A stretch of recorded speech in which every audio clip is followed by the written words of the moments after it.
Ngomongin soal kedutaan besar Republik Indonesia yang ada di Italia, ngasih kontribusi apa aja buat teman-teman yang ada di Indonesia? Waktu lockdown di Italia, mereka ngedata ulang semua mahasiswa atau masyarakat Indonesia di Italia. Pertama itu, mereka bersedia mendampingi kalau ada warga Indonesia yang terjangkit. Tapi sejauh ini saya belum lihat, belum terinformasi kalau ada warga Indonesia yang terjangkit. KBRI pun mengirimkan bantuan berupa masker dan sanitizer. Yang saya tahu itu mereka ngirim ke Milan ya, karena Milan itu pusat paling banyak terjangkit ya. Terus udah gitu ada nggak dari obrolan-obrolan itu sebenarnya ada nggak sih beberapa mungkin mahasiswa yang sebenarnya mendesak ingin dipulangkan ke Indonesia gitu? Karena khawatir sama keadaan Italia yang sekarang. Mahasiswa sendiri pun sebenarnya sih akses buat pulang ke Indonesia pun terbatas ya. Mendesak KBRI untuk dipulangkan itu belum terdengar. Soalnya mahasiswa di sini itu kita teredukasi, kita tahu kondisi Italia bagaimana, dan KBRI itu memberikan edukasi buat untuk tidak panik, buat untuk gimana menghindari virus ini, dan apabila terjangkit kita ada untuk kalian. Kita tuh safe gitu, jadi kayak kita nggak panik buat kabur atau pulang ke Indonesia itu enggak. Tapi kalau emang pulang, setahu saya masih ada satu maskapai buat Italia ke Indonesia. Kebijakan Indonesia juga yang saya dengar, penerbangan dari dan untuk Indonesia ditutup ya. Dan itu saya kurang paham gimana kebijakannya. Tapi yang saya tahu Emirates itu masih buka penerbangan buat Italia Indonesia.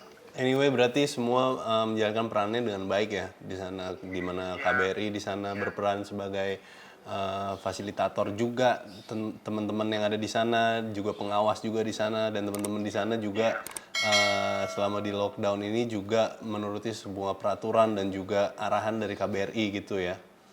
Iya. Oke, itu yang paling penting sih.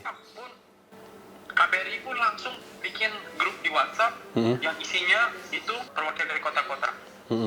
Dan saya ada di salah satu perwakilan dari kota saya. Dari Ujang. Setiap kota ada perwakilan di grup WhatsApp itu. Jadi gue wajib informasiin kalau ada informasi tentang corona di sekitar kota gue gitu. Tempat gue tinggal. Tempat gue sendiri pun orang Indonesia pun dikit, nggak ada. Mahasiswa Indonesia di kota gue tuh cuma 2, Pak. Berarti lu memimpin 2, satu orang lainnya. Lu mewakili temen lo yang satunya. Kerja gue dikit dong, gitu. Jadi gue update aja soal kasus di kota gue sekarang ada berapa, dan nggak ada orang Indonesia yang terjangkit. Mantap, yang penting itu. Kita masuk ke sesi terakhir nih, Nick. Sebenarnya kira-kira dari peristiwa ini dari lu sendiri yang ada di Italia gitu, yang kita pengen lihat sudut pandang dari seorang Nico. Di sana apa sih yang bisa lu petik gitu dari virus corona ini? Budaya, adat dan budaya orang sini tuh juga mendukung. Soalnya ini joke gua aja ya, ini sudut pandang gua aja ya. Iya. Adat budaya di sini itu juga mendukung penyebaran corona gitu. Contohnya yang gue lihat kan, lu tahu dong sapaan orang sini, Cipika-cipiki. Ya. Jadi kayak dengan cipika-cipiki itu itu secara nggak langsung mindahin corona di gue ke Corona di orang yang lu sapa. Gitu. Iya. Soalnya ada riset yang begini bilangnya, kenapa di Jepang di Italia itu banyak yang meninggal karena Italia itu nomor 1 atau nomor 2 gitu populasi tertua, yang populasi terbanyak orang tuanya gitu. Nomor 1 atau nomor 2 setelah Jepang. Tapi kenapa Jepang nggak, yang meninggal orang tuanya nggak sebanyak di Italia gitu. Pertama gue mikir dari cara mereka berinteraksi juga. Orang Jepang interaksinya tuh, lu tau dong, duduk-duduk. Iya, hormat aja udah. Iya, orang Italia tuh beda. Jadi kayak mereka tuh kayak lebih peluk, cipiki-cipiki. Hmm. Dan orang Italia itu lebih banyak ngabisin waktu di luar. Hmm. Duduk bareng, duduk di bangku pinggir taman, aperitivo yang gue bilang tadi, makan di luar, buat makan malam. Itu sih budaya. Tapi budaya sini tuh asik loh, maksud gue. Bukan karena mereka lebih berkemungkinan buat nyebarin corona, enggak. Maksudnya transferin corona dari satu ke yang lain, enggak gitu. Jadi kayak yang gue lihat di sini tuh kayak pelukan, cipika-cipiki itu kayak nggak fake gitu loh, kayak satu sama lain gitu. Memang budaya kebersamaan juga ya. Iya. Dan gue lihat belum tentu gue bakal lihat ini di tempat gue lahir gitu, Indonesia. Yang gue lihat anak-anak mudanya ngetokin rumah orang-orang tua satu persatu kalau misalkan ada yang mau dibeli, yang gue bener-bener gue salut, gue kagum sama mereka gitu. Mungkin sisi positifnya itu sensibilitas anak-anak mudanya sekarang lebih tinggi daripada sebelumnya, karena yang sekarang itu anak mudanya lebih berinisiatif. Jadi kalau bisa disimpulin di Itali sisi humanisnya sekarang meningkat karena virus corona ya. Itu yang jadi saling bahu membahu lah yang paling penting ya. Iya.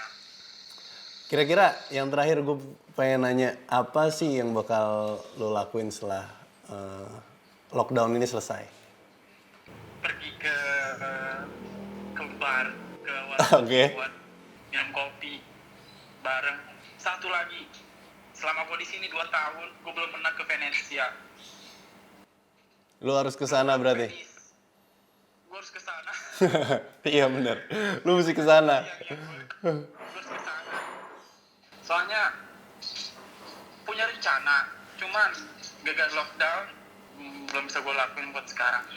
Oke, berarti setelah lockdown selesai lu ke sana dan jangan lupa pesan kopi di bar, minumnya kopi ya. Cappuccino gua. Cappuccino numero 1.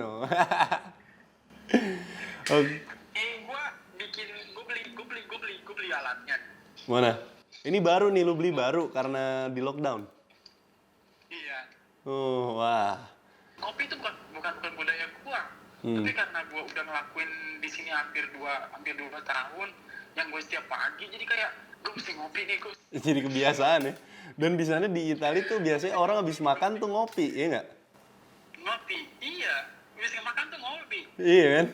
Terus sarapan, gue biasanya sarapan nasi uduk, segala macam tuh tiap pagi, gorengan. Sarapan lu kopi sama croissant. Oh. Bener-bener kayak orang sini gitu. Tapi lu kangen nggak masakan Indonesia? Wah, kangen banget gue, cuy. Apa makanan yang paling lu kangen? Nasi uduk tadi kali. Telur balado, bro. Di sini enak banget. Gue kangen sate sih sebenarnya. Sate. Kangen sate. Sate yang di jalan di belakang Sarina tuh apa, yang jalan Jaksa. Oh, Abjay. Aduh, nggak ngerti gue namanya apa. Jadi kayak comot aja dari sana, gue suka gue. Siap, terus kalau balik ke Indonesia jangan lupa makan sate tuh. Kangen banget sate berarti ya. Sate gua, aduh, di sini tuh gua sih bisa bikin sate, cuman kecap manis coy nggak ada. Oh, kecap manis nggak ada di sana. Fun fact. Kecap di sini tuh kecap asin. Kecap asin ya. Iya. Jadi kayak nggak bisa banget ini buat bikin kecap manis, bikin sate gua bilang. Oh, bikin yang ini bro, bumbu apa namanya, yang pakai irisan itu, jangan bumbu kacang. Lu nggak suka ya? Bumbu irisan cabe. Iya, cabe, tomat, sama bawang. Pakai kecap manis kan? Pakai kecap asin juga bisa itu mah. Kagak, gua mau kecap manis sate Madura. Oh, lu mau Madura ya? Udah siap. Ya udah. Sate Madura gua. Iya, makanya gue doain semoga teman-teman di sana semuanya sehat sampai Amin. udah reda ini semua isunya, dan juga teman-teman di sana udah pulih dan nggak di lockdown. Lu balik ke sini, lu makan sate banyak, lu sanggup itu beli yang banyak kecap manis, lu bawa pulang ke sana ntar. Gue juga berharap ya Indonesia semuanya di sana baik-baik aja. Indonesia nggak nggak harus lockdown. Salam buat semua yang teman-teman gue di Indonesia supaya nggak harus panik. Kalau misalkan ada sesuatu yang butuh ditanyain, gue siap kok, gue ada gitu buat informasi soal yang beginian. Soalnya mereka panik karena kurang informasi mungkin. Oke Nick, stay safe ya. Thank you banget udah ngobrol sama suara.com. Ntar kalau ada apa-apa lu bisa kabarin ke kita, kabar-kabar juga. Nanti kalau misalkan kita ada apa-apa yang kita tanya, jangan sungkan ya untuk jawab. Oke. Sip Nick, Oke. bye, stay safe. Indonesia.